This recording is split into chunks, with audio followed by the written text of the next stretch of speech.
Hello everyone, Pastor Lauren and Kelly here, wanting to welcome you to service today. Yes, this is our last service of the year, but we've got a sensational 2021 plan for you. It takes lots of hands to run these services, and Yes. There's been lots of people helping out through this very busy season. We want to thank all the volunteers who have Yes. put in all the hours for our Online drive-in and in-person service. Yes. So thank you to all the volunteers. It's been a long time since I've been to a drive-in, and that was very exciting to see that happen. We want to make sure that if you're online today, that you jump into the chat space off to the side, and our speakers always do better when they're encouraged. So say something, connect, chat. That's good. We're chatty at C3. And if you're new, you can text the VIP number on the screen and let us know that, as well as We're going to transition into a time of worship which now. is The song is a Waco Sleeper, and it's by our C3 family from around the globe. And I think this is a great message for those of us who are aware there's lots going on in the world, and we need to wake up, be very present, and be doing our part with compassion and with hope. So thank you for joining us for this season. Let's just jump into a time of worship together.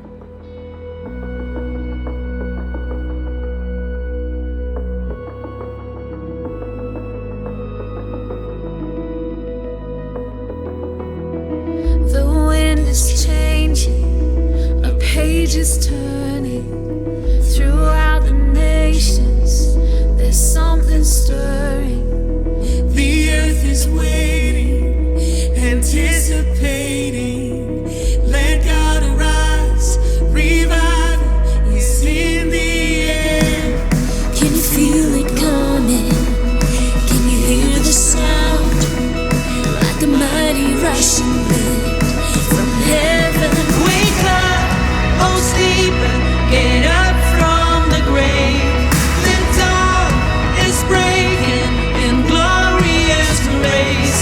Breathe in, exhale, salvation is here. Alive in Jesus, not bound by the grave. Not bound by the grave. The breath of heaven, the Holy Spirit, His very presence, alive within us. With tongues of fire, we're prophesying. Dry bones arise, revival is in the air. Can you feel it coming? Can you hear the sound? Like a mighty rushing wind from heaven. Wake up, oh sleeper, get up from the grave. The dawn is breaking in glorious grace. Breathe in, exhale, salvation is here. Alive in Jesus, not bound by the grave.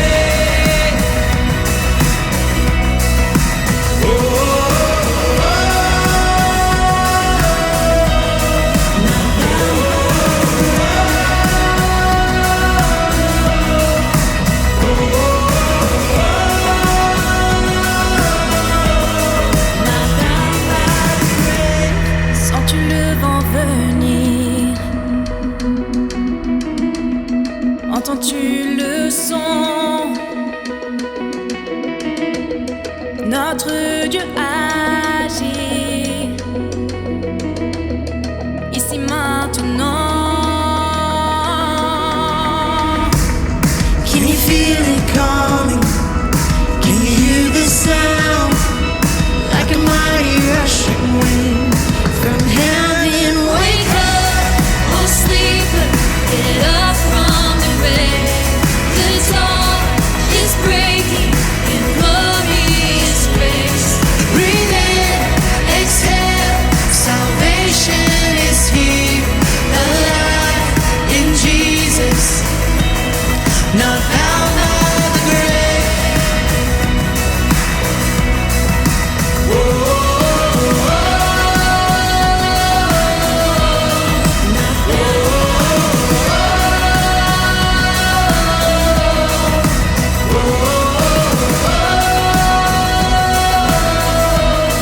Not bound by the grave.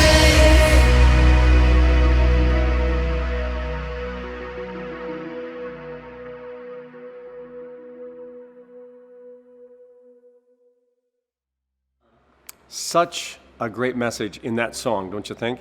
And wouldn't you agree we need to be awake this season?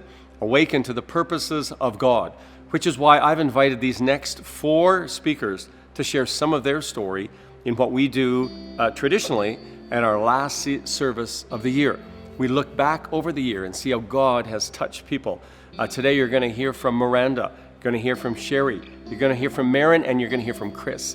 These are such amazing stories from people who have been open to what God's doing in their life and participate with that. So I know you're going to enjoy this. Be praying for them as you listen to their stories that they share with you now. My name's Chris, I'm Marin, My name is Sherry. My name is Miranda Rosen, and this is my story. and this is my story. and this is my Story. My kids and I have been coming here for almost 2 years. We moved from Saskatoon, and it was actually my kids who chose C3. We had gone to another church that was connected to our church in Saskatoon, but someone told us about C3, and we came, and instantly, both kids said, "Yep, this is the one. This is our church." Myself and my family have been coming to C3 since the beginning of March of this year. We were directed here by a friend of mine who helped me to see the light and come to Jesus. And ironically, he knew Pastor Joanne. And he had mentioned that he was possibly going to come to the city at some point and come to this church. And I recalled that when he was talking to me, and he directed me to this church back in February. We've been coming to C3 for almost 3 years now, my kids and I. When we came to C3, I was pretty broken. My marriage was over, and I was, everything had just kind of exploded. Our friends had fallen off, that happens with divorce sometimes, and then we'd even sort of fallen out of church. There was judgment there, and because people are human even in church. And we were looking for a safe place to be. And when we walked through the doors here that first Sunday, I think we knew we were safe, but it was really hard to trust. I have been coming to C3 for just over 2.5 years now. I came to C3 because I'd been church hopping for quite a while, trying to find a permanent church home in Alberta. I grew up in quite a Pentecostal evangelical family, and I think I'd been church hopping for some time, trying to find the place where I would fit in. And one day I walked through the doors of C3, and there were so many smiling faces who greeted me. They were serving cotton candy. The sermon was spirit-filled, and the entire service was full of prayer, and I just knew that this is where I wanted to be. 2020 has been an interesting year. The words from Scripture that have really guided my year have been the words of confident hope. And I think it really started back in January, so almost a year ago. I was at one of the services, and before Pastor Lauren started speaking, he said the Lord was putting someone in his heart, and he walked straight to me, called me to the front, and prayed a prayer of blessing and encouragement over me. And luckily, someone recorded that for me and sent it to me. And so I've had the opportunity to listen to it many times. And some of the words that were spoken over me were that God had a fascination with me and he hasn't forgotten me. And Pastor Lauren just said, you need to start asking, like really asking, and finished the blessing off with stirring up the gift that Christ had given me. And I wasn't sure what to do with the blessing at the time. So I prayed about it, and it wasn't very long after that it became clear to me that there were two families in my life that were going through some pretty significant things. The husbands were kind of unrelated, but both going through some pretty aggressive cancer issues and cancer treatment. And the Lord just placed that my gift of faith was needed in both of these situations. So shortly after that, one of the sermons that I came to was really about the Holy Spirit's power within us. And Pastor Lauren was talking about how people come to him asking for healing, and there had been sermons specifically on healing. But in that message, he just reiterated that when we give our life to Christ, the Holy Spirit takes root in us, and we all have that power of healing within. And just something lit up in me in hearing that message. And so these two individuals both are dealing with different, one is pancreatic cancer, one is colon cancer, but both have manifested in other parts of their bodies, including liver and kidneys. And so on February 16th, the sermon, again, had a kind of a segue that Pastor Lauren was speaking on, and he asked the congregation and said, the Lord is asking me, is there anybody experiencing afflictions of the kidney, the liver, the pancreas? One lady came forward that day, but I knew that message was specifically for these individuals. And I didn't have the courage to come forward and receive that blessing on behalf specifically of my friend Terry, who was in the hospital dealing with significant kidney pain tied to his pancreatic cancer at the time. But I did record the message, and I knew God was asking me to step forward with my gift of faith in bringing that into their overall treatment plan.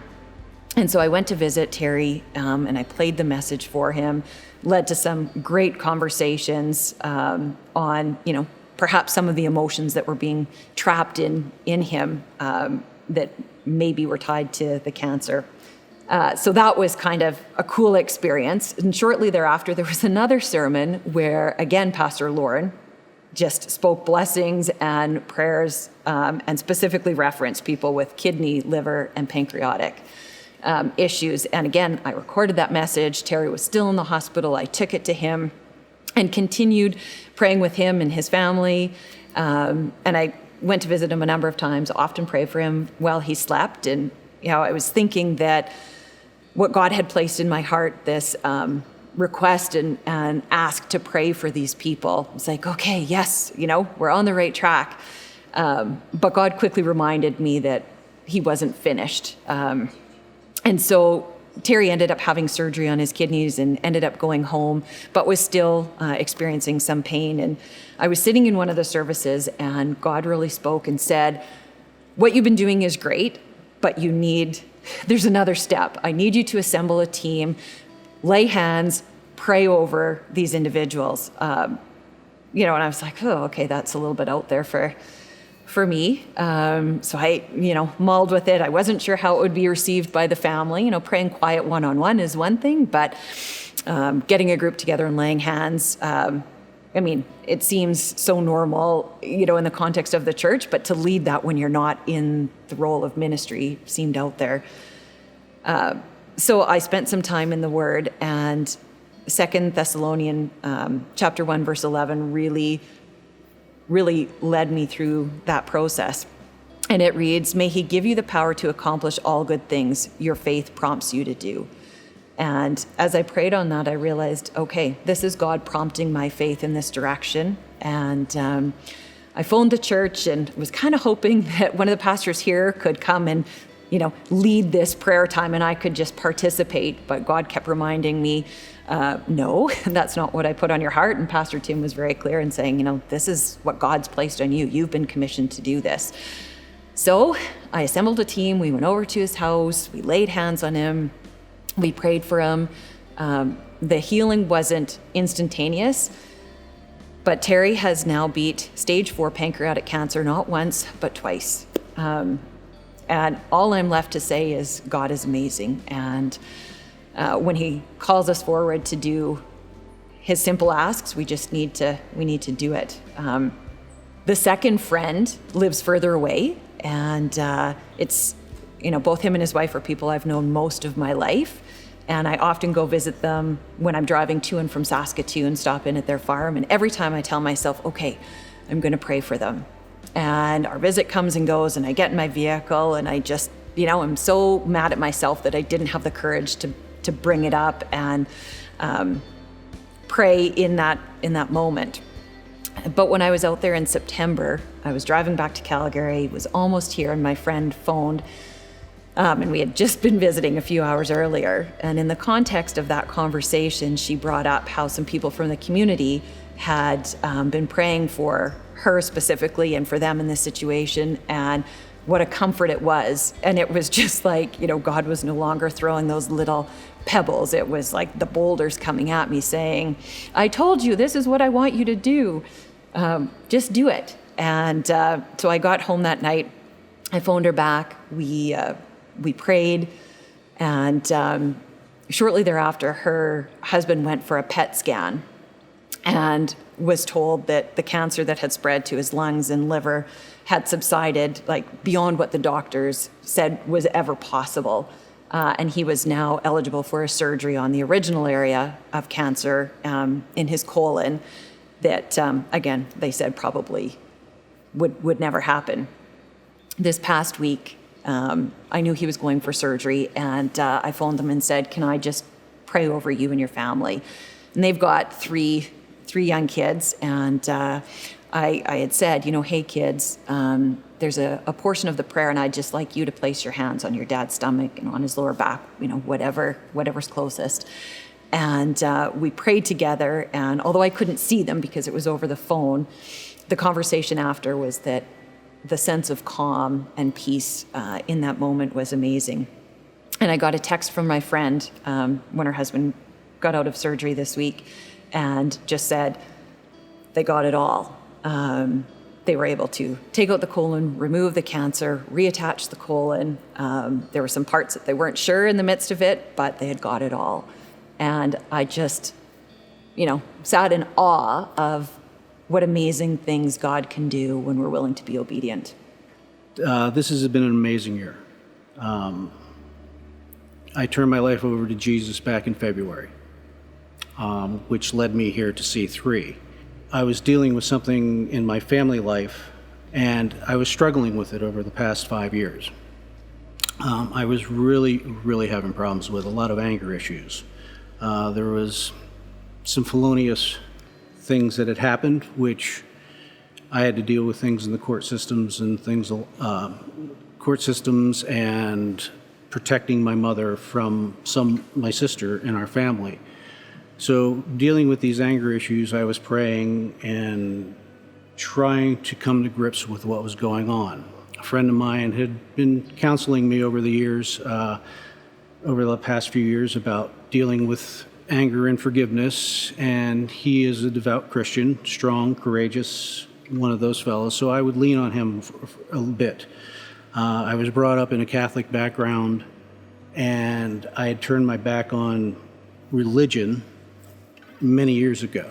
I struggled with hypocrisy and what I thought was hypocrisy, and how my beliefs in God were different than most people. I was a foxhole Christian, I guess you would say. I would pray to God when I needed help and then forget my end of the bargain, usually. There was a period where I was an agnostic, where, wanted to hedge my bets, that type of thing. Didn't believe in God that much, but didn't not believe in God. I always struggled with not believing in God, but I've always respected people who are Christians. So back in February, this all came to a head. I thought I had things under control. I thought I was dealing with things well, and anger really started setting in, to the point where I was angry all the time. One particular morning, February 24th, I was coming back from doing some work. I had my 5-year-old in the car at that point. I had a confrontation with my client, and this was all due to the anger that I was carrying for the struggles that I was dealing with my family problems. Driving down the road, I thought I was having a heart attack. I was really angry. My heart started racing. I started to get dizzy, my vision became tunneled. And at that point, I threw up a prayer to God. And my prayer wasn't, get me out of this. It was, okay, if you're going to take me, please let me pull over first. Don't take my son. And at that point, my friend called. The same friend that directed me to this church. At 11:35 that morning, he called because I guess God told him to. And I snapped out of whatever was happening to me and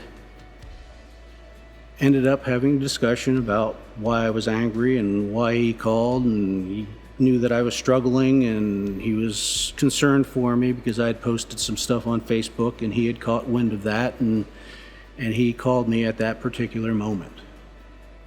I know now that somehow God talked to him to talk to me.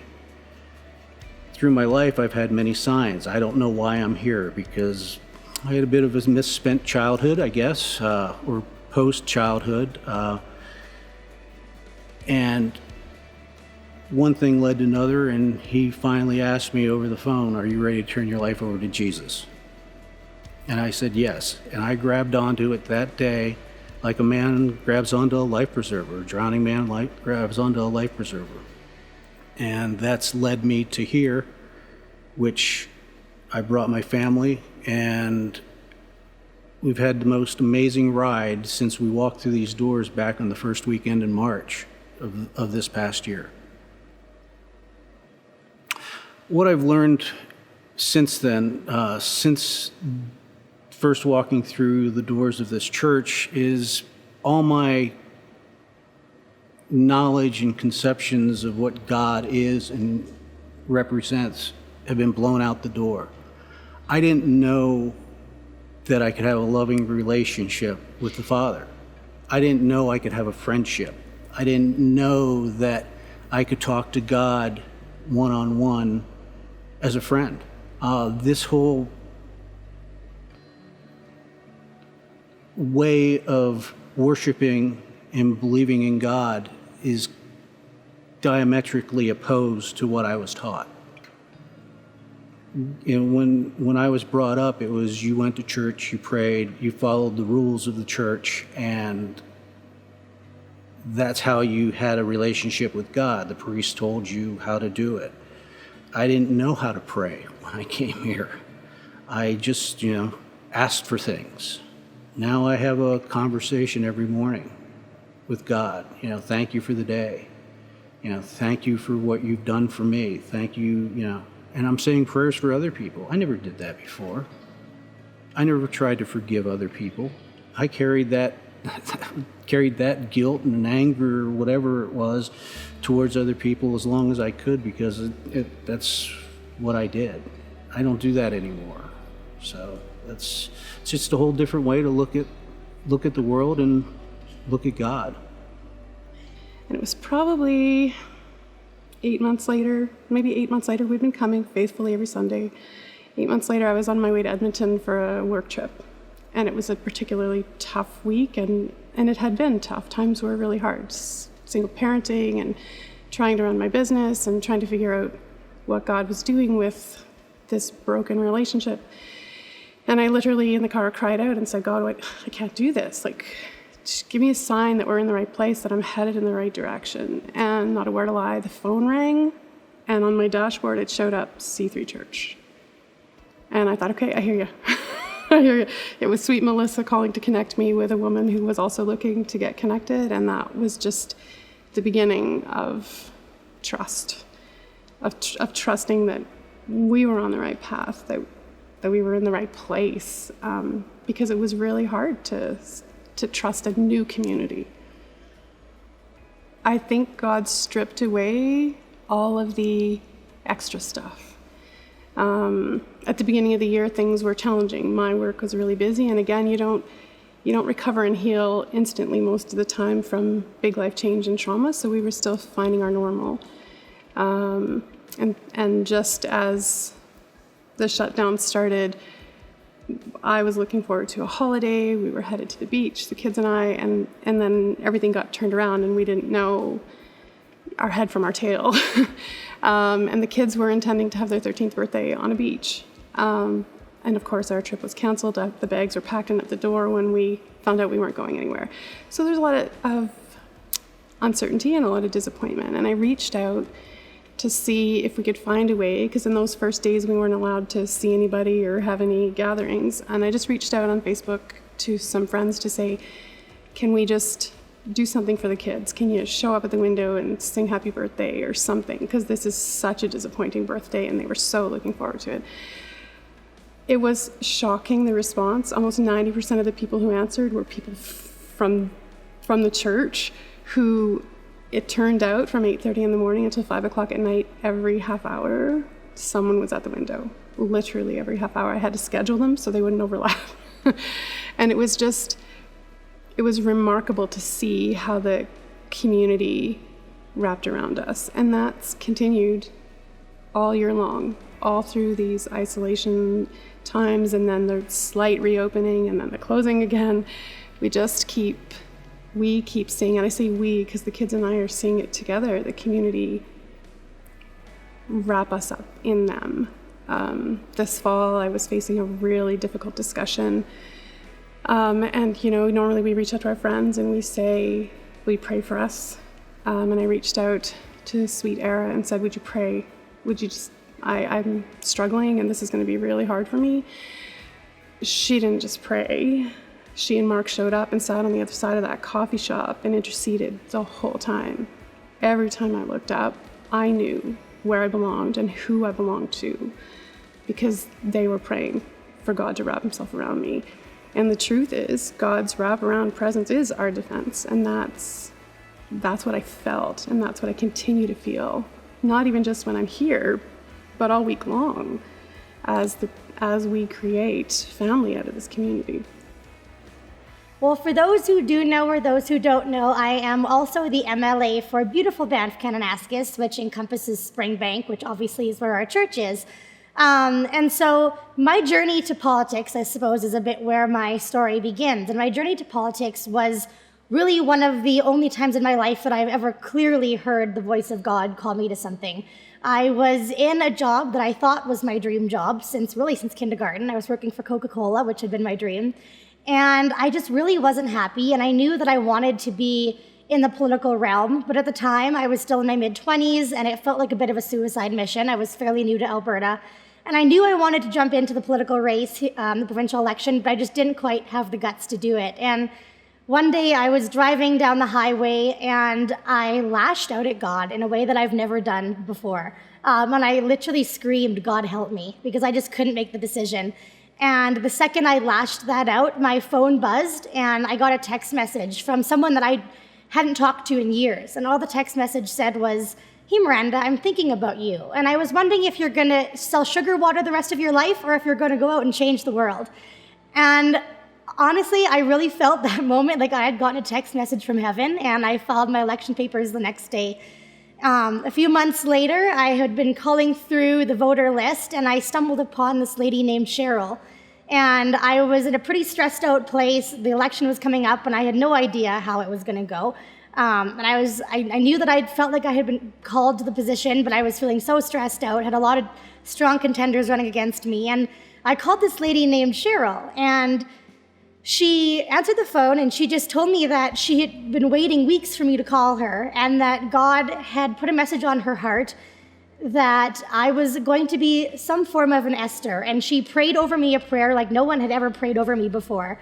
And it touched me in a way that I couldn't fathom. And it was exactly the encouragement that I needed in that moment. And the next day, I went back to I tried to find her, to send her a thank you card in the mail.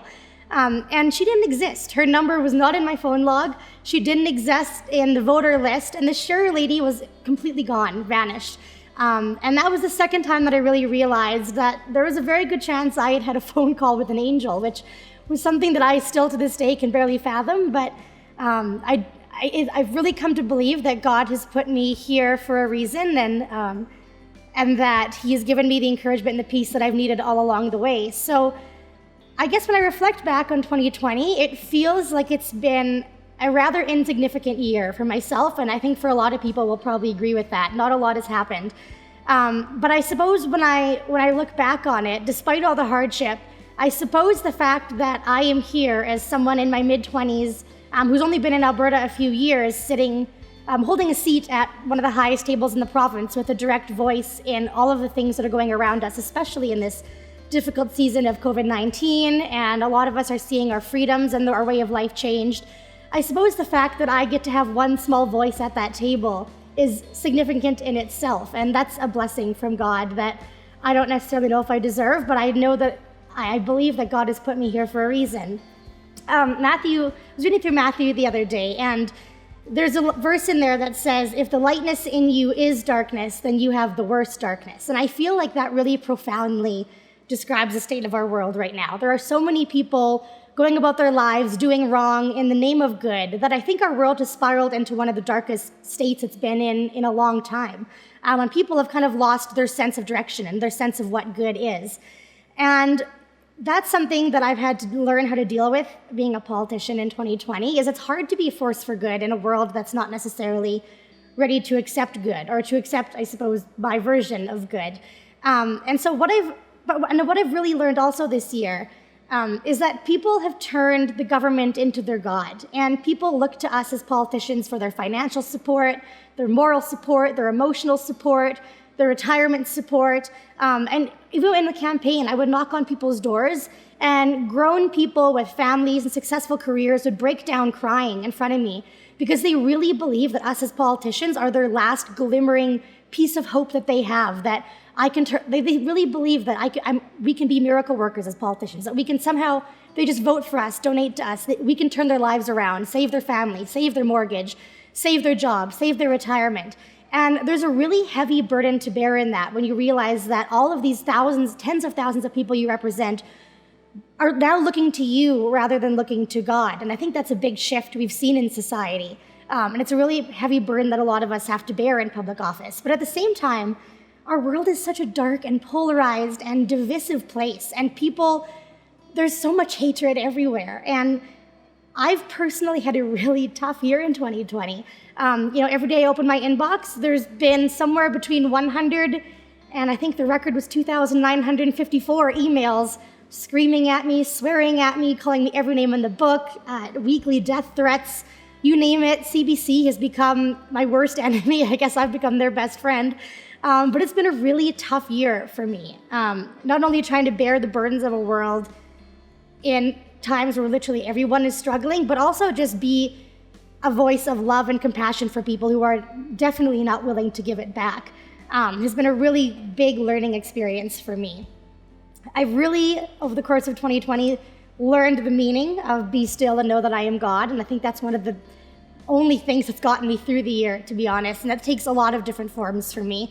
There are days that verse just means that I wake up and I open my email and I look on my Facebook at all those angry, hateful things said towards me and about me. And I can just be still and know that God is God and He loves me and it's going to be okay, that all those hateful things said against me don't matter and I can let them slide off of me. But it's also taken the meaning that there's been a lot of difficult decisions to be made this year in government, a lot of which, trust me, none of us have wanted to make or been happy about making. And especially when you represent constituents with different views, different opinions, it's tough to know what the right decision to make is. There's decisions that matter in the now, that matter in the future, and they all have bigger impacts than you can fathom. And that verse, "Be still and know that I am God," has also really helped me, because even when those tough decisions come, because I have that conviction that I believe God has put me here for some divine purpose, that he believes in me more than I can possibly believe in myself, that those decisions are beyond me, and that whatever decision I end up making, whoever I vote, God is going to work through me and hopefully work towards the betterment of our province's future as a whole. And that's something that gives me a lot of peace inside. And I guess reflecting back on 2020, the one thing that's gotten me through all the tough decisions and the difficult media and the hate has really been God's peace, and that peace that comes with knowing that everything's going to be okay. The uncomfortable and ugly truth is we have a counselor on site at the legislature that's free for all the MLAs to use, because so many people struggle with the tough burden that comes with being a politician in this divided and polarized time we live in. But I've always had that peace from God and that joy inside me to know that it's all going to be okay, and to believe that God has a bigger vision and a plan for my life, and that if I just ride it out and trust in him and his love, that it's all going to be okay, and that I hopefully will be a part of something bigger for his kingdom. And also the church has been a huge help to me over the course of this year. Not just our church, but the church as in a whole. I know the leadership here at C3 has been praying for me when I didn't even know they were. Even back to the election, I know they were praying for me before I even realized they knew that I existed. And even there's been days when I've had bad days this year, and random flowers would show up at my office that people sent me. And they would be from various churches around the city, people just thinking about me and praying for me and really believing in me in these hard times. So it's been a year of growth for me, just in that there's been a lot of tough decisions to make and a lot of thick skin that's had to be grown. But the truth is, between the church and God's love and God's peace and God's joy inside me and his conviction that he's put me here for some reason that I may not fully understand yet, it's been a really good year for me, and a year that I think I can reflect upon and know that I've grown a lot. I would just encourage everybody that when God places something in your heart, even if you think, wow, this is going to make me look a bit crazy, or I have no idea how this could even be possible, just remember that we serve a mighty God, and that when he asks us to be obedient, our job is to step in and let him perform the miracles. And I've seen firsthand 2 unexplainable, miraculous cases of God working in people. If you take an honest look at yourself and look at your life and think and recognize there were probably signs along the way that God loves you, then take those steps and open your heart and ask Jesus to come into your heart, because your life depends upon it. And I'm not talking day-to-day life, I'm talking your future life. I mean, that's what we're all working towards here, I think, is the relationship with God and losing the fear of the unknown. When we walked through the doors of this church back in March, I've never felt so welcome in a house of worship as I did here. The smiles, the greeting, even though it was COVID, you felt like people were wrapping their arms around you. You felt welcomed. Though nobody knew us when we first walked through, you all treated us as if we were family. And it's been that way ever since. It's been a wonderful experience. Even through the church shutdowns and stuff, we felt part of the family. We were getting text messages from the church leaders. We were getting emails and encouragement and just, how are you doing? I mean, just simple things like that were wonderful for people who came from outside of this congregation. To have that kind of warmth and love blew our minds. You know, we smiled and bounced around a little bit and couldn't wait to get back. And now that we're back, we're loving every minute of this.